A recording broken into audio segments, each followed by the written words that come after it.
سب سے پہلے آپ تمام دیکھنے اور سننے والوں کو السلام علیکم۔ ایڈوانس میں یہ ایک عیسائی بھائی ہیں کوئی جن کے پاس میرا نمبر آ گیا ہے۔ ایک تو دوسرے نے جس نے نمبر دیا اس نے اچھا نہیں کیا، میرے نمبر لمیٹڈ ہیں، یہ بار بار مجھے تنگ کرتے رہتے ہیں۔ نماز میں ایک بار اتنا گھنٹیاں بجی تھی کہ میں نماز میں سوچا نہیں پڑتا، میں کروں کیا، دیر تک گھنٹیاں بجتی رہی۔ میں اب گھر میں کیا، میں اتنے میرے رابطے فون پر نہیں تھا، اب یہ دوسری بار اس کا آ چکا ہے فون، اور یہاں موجود میرا غالب گمان ہے وہ یہاں موجود ہے، کیونکہ وہ طالب علم ہے جامعۃ المدینہ کا، وہ لکھا ہوا اس میں۔ میں ہاتھ جوڑتا ہوں، اگر کوئی میرا جرم ہو گیا تو مجھے معاف کر دیں۔ میں اس طرح ہر ایک سے رابطہ نہیں رکھ سکتا، ایک بار بھی جواب دے دوں گا تو پھر میں چھٹا پڑا ہوں، 100 کے بعد نمبر چلا جائے گا تو میں فارغ نہیں ہوں، میرے اور بھی کام ہوتے ہیں۔ میں سب کے فون اٹینڈ نہیں کر سکتا، سب کی چٹھیاں پرچے نہیں پڑھ سکتا، کے لیے پوری مجلس بنی ہوئی ہے، میں مخصوص مطلب میرے پاس نمبر ہے، اور بعض اوقات ان کو بھی میں پورا نہیں کر سکتا، رہ جاتے ہیں ان کے جوابات بھی، اس لیے ہاتھ جوڑ کے آئندہ مجھے فون بھی نہ کریں۔ اگر آپ کا کوئی کام ہے تو اس کا اور کوئی ذریعہ مطلب دیکھیں کہ اس کے ذریعے مجھ تک پیغام اگر پہنچانا ہی ہے تو بھلے آپ پہنچائیں، لوگ پہنچاتے ہیں، اور یہ ذریعہ بھی نہیں بتاؤں گا میں پھر کہاں کھڑا ہوں گا مدینے کی گلی میں۔ تو ابھی دیکھو کتنا، یعنی اس کو اتنا بھی سمجھ نہیں آتی کہ یار یہ مدنی مذاکرہ جاری ہے، اور یہ اتنا تو اس کو پتا ہوگا کہ مدنی مذاکرہ چل رہا ہے، گھنٹی بجانا، رنگ کرنا، سمجھدار ہیں آپ، اور شاید وہ بیٹھے ہوں گے یہاں ہے طالب علم، یہ وہ لکھا ہوا اور مطلب تھا اس میں جامعۃ المدینہ کے۔ اب کون سے جامعۃ المدینہ کے یہ نہیں مجھے پتا ہے، جامعۃ المدینہ کا کچھ درجہ اور سب اس نے لکھا تھا کہ میں اتنے درجے میں پڑھتا ہوں، مجھ سے بات کر۔ جب میرا فون عام تھا نا، مجھے اس کا تجربہ تھا، فون کرتے تھے تو آپ کی آواز سننی تھی، آپ سنا اس کو آواز کہ ان کی کوئی کام ہوگا، ان کا اپنا تعویذ لینا، تو مجلس بنی ہوئی ہے، اور بھی مطلب ساری مجلسیں بنی ہوئی ہیں، کوئی مسئلہ اگر دریافت کرنا ہے تو دارالفتہ اہل سنت موجود ہے،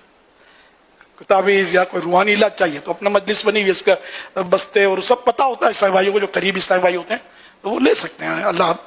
بس ہم سمجھ دے کہ میں مطلب مجھے مہربانی کر کے کوئی بھی کسی کو جس کے پاس نمبر ہے کسی کو نہ دیں، یہ امانت ہے۔ وہ ہمارے پیارے باپا جانی، کیا پتا وہ کو 5 لاکھ 50 لاکھ چندہ دینا چاہتا ہو، اس کی کال ایک دفعہ اٹھا تو لو۔ اور یہ حقیقتاً اگر وہ بندہ کال مطلب کر رہا ہے بار بار، اور الیاس قادری نے کال اٹھائی ہے اور وہ بولتا ہے کہ یار میں کوئی میمن بات کر رہا ہوں، بہت ایلیٹ کلاس کا بندہ بات کر رہا ہوں، اور میرے پاس نا 50 لاکھ فضول پڑا ہوا ہے، میں سوچ رہا تھا کہ اس کو دین کے کاموں میں لگایا جائے، تو پھر الیاس قادری کو بالکل بھی برا نہیں لگے گا کہ وہ بار بار کال کر رہے ہیں۔ پھر الیاس قادری اگر وہ انفارچونیٹلی اچانک اس کی کال بند ہو جاتی ہے، پھر الیاس قادری خود کال کریں گے اور اپنے نمائندوں کو بھی بولیں گے کہ بھائی صاحب کو کال کریں، 50 لاکھ ایم اے فضول پڑا ہوا ہے ان کے پاس، تو وہ دین کے کاموں میں لگانا چاہتے ہیں۔ اور اگر اس کی ڈیمانڈ ہوگی الیاس قادری صاحب آئیں، 50 لاکھ مطلب فضول پڑا ہوا وہ، اور 50 لاکھ میں اپنی طرف سے دینا چاہتا ہوں، پھر الیاس قادری کی شخص کے ساتھ اگر نہ دوستی اور وہ مخصوص لوگوں میں نہ آئے تو میرا نام بدل دینا، یہ سب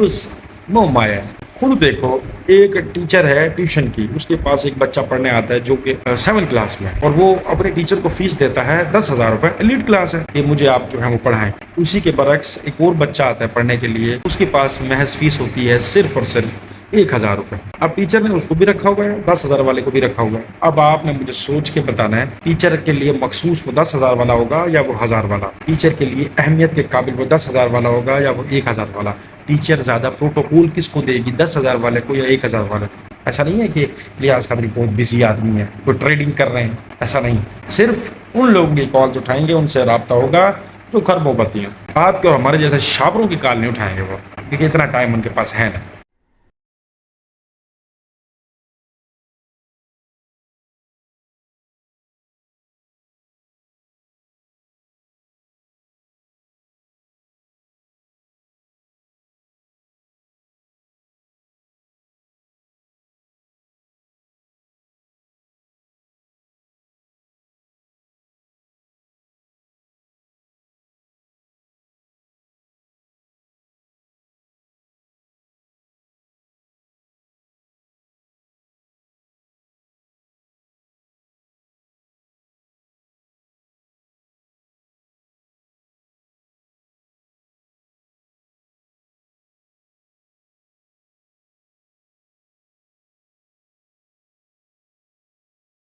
ہمارے بڑے بزرگ اکثر کہا کرتے تھے کہ ایک انسان جو تمام عمر، یعنی کہ بچپن سے لے کے جوانی کے پہر تک، یعنی کہ اس کے ختم ہونے تک، جب بہت زیادہ برائی کر لینا، تو جیسے اس کا بڑھاپا اس کی جوانی ڈھلنے کا وقت سٹارٹ ہوتا ہے تو پھر وہ عبادت گاہوں کی طرف بھاگتا ہے۔ لیکن میں یہ ویڈیو دیکھنے کے بعد حیران ہو رہا ہوں کہ نہ تو یہ بزرگ آدمی کوئی بچہ ہے، نہ کوئی جوان ہے، اور نہ ہی اس کی جوانی ڈھلنے کا وقت ہے۔ یہ ایک بزرگ ہے،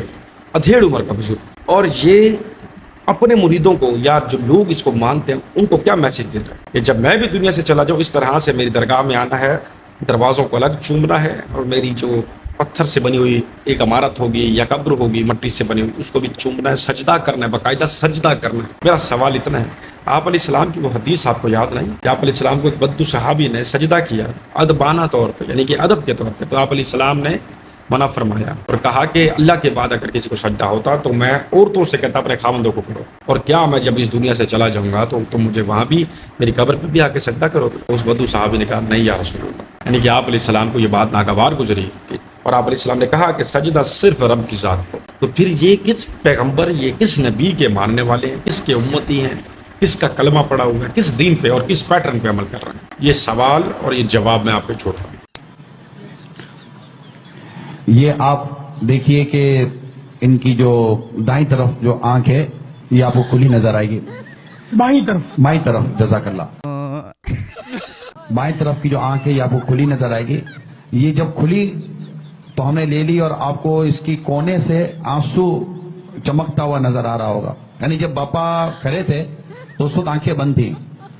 جب باپا جھکے تو یہ آنکھ اتنی کھلی جتنی آپ دیکھ رہے ہیں، اندر میں پتلی بھی آپ کو ہلکی ہلکی سی نظر آ رہی ہوگی، پتلی واضح نظر آ رہی ہے، پتلی واضح نظر آ رہی ہے، بالکل واضح۔ اور پھر یہ کہ یہ باپا پھر کھڑے ہوئے، جیسے عموماً آدمی مطلب کھڑا ہوتا ہے، تو میں نے دیکھا کہ ان کی آنکھ بند ہو گئی تھی۔ پھر میں نے باپا کو عرض کی باپا دوبارہ آپ نیچے کی طرف جائیں اور ان کے سامنے آئیں، پھر نیچے کی طرف گئے تو پھر یہ پہلے سے قدرے زیادہ کھلی، جو آپ کیمرے میں اس وقت آپ اس کو جو محفوظ کیا گیا اور آپ دیکھ رہے ہیں، اور پھر وہ کونے سے ان کے آنسو پھر چمکنے شروع ہوئے۔ اور یہ الحمدللہ عز و جل وہاں موجود کئی اسلامی بھائیوں نے اس منظر کو دیکھا، اور ہر کوئی اس کی اپنے طور پر غور کر سکتا ہے کہ یہ ایک کیا کیفیت ہے، کیا منظر ہے۔ یہ دیکھیے دوسری طرف غور سے سب دیکھ رہے ہیں، اور یہ میں بھی ساری لا رہا ہوں، بابا بھی دیکھ رہے ہیں، اور اسلامی بھائیوں نے بھی اس منظر کو دیکھا، اور ساتھ شہزاد عطار عبید رضا عطاری بھی الحمدللہ جلوہ فرماتے۔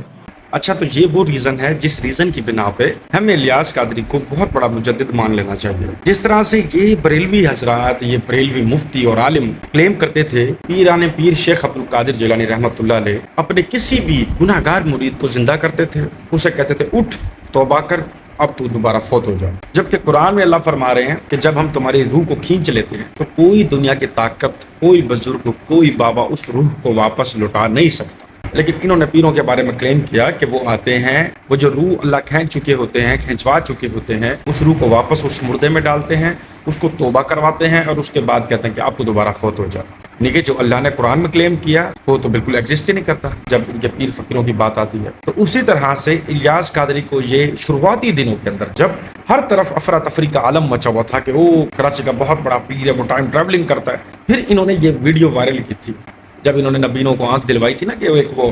مادر ذات نبینا تھا، وہ ماں جایا ہی نبینا پیدا ہوا اللہ کی طرف سے، اور الیاس قادری نے صرف پھونک مارنے سے اس کو بینائی عطا کی۔ اب یہ ویڈیو انہوں نے وائرل کی تھی، اور یہ ویڈیو اس ٹائم ایک وبا کی طرح پورے پاکستان نہیں بلکہ پوری دنیا میں پھیل گئی تھی۔ نہ جانے کتنے بھولے اور معصوم لوگوں کے ایمان کے ساتھ انہوں نے کھلواڑ کیا، ان کے احساسات کے ساتھ کھیلے۔ فورن کنٹری سے جگہ جگہ سے لوگ ایسے پیر کو دیکھنے کے لیے آئے کہ جو اپنے مرید کے سامنے جھکتا ہے تو اس کا مرید آنکھیں کھول لیتا ہے، جیسے وہ اپنے مرید سے دور ہوتا ہے اس کی آنکھیں بند ہو جاتی ہیں، اور وہ باقاعدہ الیاس قادری کو دیکھ کے رو رہا ہے۔ انہوں نے کس کو مشہور کرنا چاہا؟ صرف الیاس قادری کو۔ تمام پیروں کی انہوں نے خوبصورتیاں بیان کی، ان کی کرامتیں بیان کی۔ کیوں؟ آج تو آپ لوگوں کو یقین ہو جانا چاہیے کہ یہ پیران پیر شیخ عبد القادر جیلانی کا نام کیوں جپتے ہیں، کیونکہ پوری دنیا کے اندر وہ معتبر شخصیت پیر کے حوالے سے سمجھے جاتے ہیں۔ انہوں نے اس لیے ان کو پکڑا، ان کی جو ہے وہ خوبصورتیاں بیان کی، کرامتیں بیان کی، ان کی شان میں پتہ نہیں کیا قصیدے لکھے، لوگوں کو اپنی طرف کھینچا۔ پیران پیر شیخ عبد القادر جیلانی کو دعوت اسلامی والوں سے زیادہ کوئی نہیں مانتا۔ جب لوگ ان کی طرف آئے تو انہوں نے آہستہ آہستہ خود کو شو کروایا کہ ہمارا الیاس قادری بھی بہت بڑا پیر ہے،